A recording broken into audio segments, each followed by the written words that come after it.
में किसी के प्यार में गाइस ये देखने को मिलेगा जिस तरीके से क्यान को देखभाल करने के लिए रजत रुकता है आशिका के कमरे में, तो अर्श लगा देता है आशिका और रजत पे इल्जाम की। आशिका को ये कहता है कि तुम कैसी औरत हो, मुझसे बेहतर कोई नहीं जानता। अब अपने एक्स हस्बैंड के पीछे फिर जा रही हो क्योंकि वो मेरे से आगे निकल रहा है।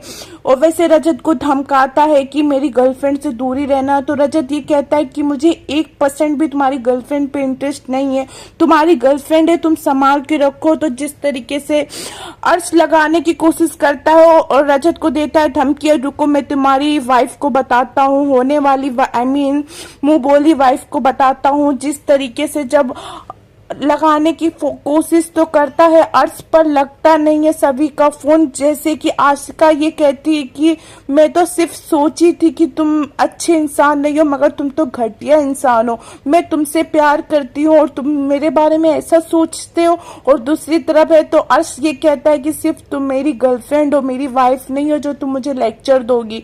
तो अर्श ये कहता है कि चली जाओ, तुम जहाँ से आई हो वहीं चली जाओ, मेरे साथ रहने की कोई जरूरत नहीं है। और वैसे भी मैं तुमसे अभी शादी नहीं किया जो तुम्हारी ऐसी फालतू बात सुनूंगा। तो आशिका वहीं से अफसोस करती है कि मैंने बहुत गलत इंसान को अच्छा समझा। जैसे कि गाइस अब देखते हैं कि आशिका और अर्श के लाइफ में बहुत बड़ा बवाल हो गया है। दूसरी तरफ जब रजत घर पहुंचता है तो सभी घर में रहती नहीं है। रजत हर एक जगह जाता है, सभी को ढूंढता है पर सभी नहीं दिखती है। उसके घर, उसके स्कूल, हर एक जगह जाता है। और दूसरी तरफ जब जाता है पुलिस स्टेशन में सभी के लिए रिपोर्ट कराने के लिए, तो वो इंस्पेक्टर ये कहता है ये तो लॉकअप में बंद है।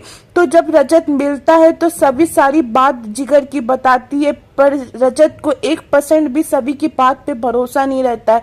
और दूसरी तरफ जैसे सभी घर में एंट्री मारती है, दूसरी तरफ तारा उसके मुंह पे लगा देती है चाटा। वैसे ही उसके ऊपर इल्जाम लगाती है कि मेरे आदमी को तुम ब्लैकमेल कर रही हो, उसको ये गंदा गंदा मैसेज कर रही हो, तुम्हारी हिम्मत कैसे हुई, तुमको शर्म नहीं आई भाभी। अब देखते हैं कि गाइस होता है क्या आगे के एपिसोड में। अभी जस्ट यहीं तक की